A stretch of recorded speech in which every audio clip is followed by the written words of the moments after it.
About a week ago, I was in downtown Seattle when I ran into a guy who talked in a very tricky way, but I realized, it's a good lesson for myself. And what had happened is downtown Seattle and a lot of other major cities have this big problem that they don't like people to use their restrooms. That the businesses in the area don't like it when people use their restrooms. But the problem is that it kind of limits the amount of time you can spend in downtown before you have to go somewhere else to use the restroom. And I always thought it was a bad idea for tourism.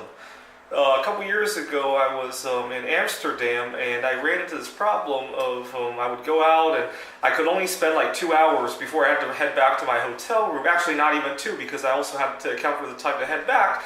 And I just thought it was really bad for tourism. You know, the cost of letting people use the restrooms would be a lot less than what people are losing, what the city or the businesses or the area is losing from tourism. I think it's one of those not in my backyard problems. Yes, we would like to have more public restrooms in the city, just not in my store. I think that's what a lot of stores do. Anyways, getting back to the issue at hand, I went to one of the businesses here. It was a bakery, and they did have a public restroom. But what was really funny was when I asked the guy, to give you a little background, he's about 19 or 20 years old maybe, and I asked him, do you guys have a public restroom? And all he said was yes. It's a big place, it's like a maze in there, and there's no way to tell where the restroom is, and all he says is yes. He doesn't tell me where it is. I had to ask him, I had to follow up with, well, where is it? Before he would answer. And you would think this is a waste of time, but I think he has a good idea. I think part of the problem when we talk too much is that we kind of, especially for the restroom, it was kind of benign, right? But for other areas in our lives, I find sometimes I talk so much that I kind of arm the other guy with information to leverage against me. I'll give a few examples. But for the restroom example, maybe he was hoping on the off chance that I wouldn't ask and I would just turn away and he would save the cost of one person using his restroom. Although I tend to be very clean and the cost would probably be minimal. You know, there's probably water and not much else. So that's one motive. But I think the bigger motive is I wonder what he's studying in school. I wouldn't be surprised if he was studying business or maybe law, given the way he handled the situation, which I think he handled it very well. A couple of years ago, actually 4 years ago now, I was working at a major corporation, and I made the mistake of I had been talking to my mentor, and he mentioned that I could perhaps get the company to pay for one of my conferences. But I made the mistake of getting too excited and showing it on my face that I wanted to go to this conference. It was held in Europe. I hadn't been to Europe in a number of years at that point, and I think I didn't put my poker face on. And I don't think my boss was working against me or anything, but he has a limited budget, you know, and who knows what it is. But anyways, the long story short is he didn't cover the conference because he probably knew I was going to go anyway.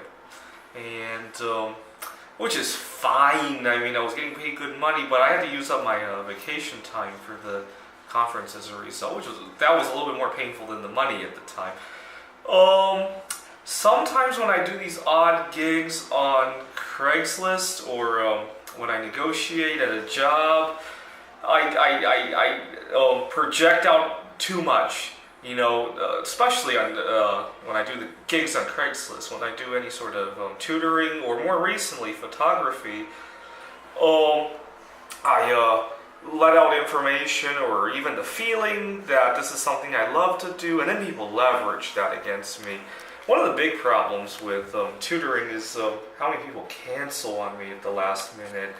It's a little bit of a problem because I actually have to set aside that time, especially now that I have a number of hobbies and a number of friends who are on different schedules as me. You know, if I hear about a tutoring session 2 days later or 3 days later, and then I got to think about my day job and how I'm going to schedule, and then I gotta set up the schedule for the next couple of days. You know, my sleep schedule will probably have to shift a little bit, and then I shift my sleep schedule, and the guy doesn't show up. And it's just incredibly frustrating sometimes. Sometimes they show up late and they still expect the 1 hour or 2 hours or whatever the session is, which can be a problem because I might have set up my schedule and actually need to go to sleep right after that session.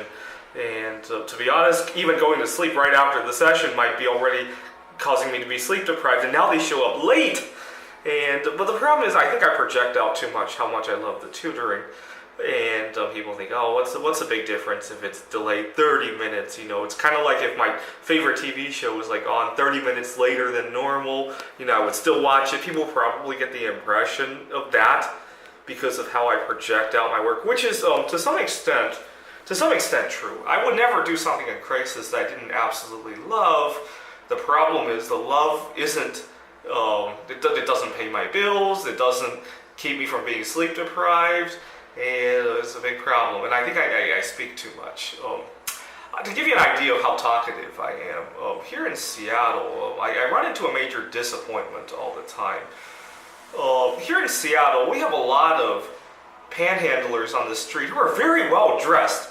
They come up to you and they're talking to you, and you think, oh my God, this could never be a panhandler. And the next thing they ask is, do you have a few bucks for the bus? Or, you know, I'm a single mother and I need food for my kids, which is really annoying because I see one of these people and they come up to me on the street and get really excited. I could potentially make a new friend and brag about my writing computer games, brag about my photography or whatever. And all of a sudden, all they want to do is ask for a few bucks. And my heart sinks every time. I don't know why. I lived here for 5 years and I've never caught on. I don't seem to catch on to this. Every time, especially during the day, somebody's well dressed and they come up to me and I get really excited for 2 seconds before I realize what it's about. I don't know why I keep falling for it over and over and over again. I think I just want somebody to talk to, and that's probably what's getting to me. Too talkative, and it's kind of backfired on me. A couple of years ago, what happened to my camera? A couple years ago, I almost got in trouble because of while I was traveling. What had happened was I had gone to visit my girlfriend at the time in Rochester, and I had graduated from RIT just a few years before that. And I went to see a professor as well, and he gave me a bunch of reading materials. And then I went to Goodwill and I found a number of interesting antiques. I had a lot of stuff I had to bring back home to Seattle. And so I went back to Goodwill to get a suitcase to put it all into. And then I headed to the airport. And when I put my suitcase on the x-ray machine, airport security just jumped all over and said, we need to check your suitcase. And I got really nervous because I realized that when I got the suitcase from Goodwill, I forgot to check if there's anything dangerous inside. And I started rambling about, oh my God, and I just got the suitcase from Rochester. My professor gave me a number of books to read, and I had all these, and I just made a fool of myself. There was nothing crazy in there. The problem was that there was just so many books, and it looked like it just looked a little bit odd. That's all, and just very talkative. Anyways, has your mouth ever gotten you in trouble?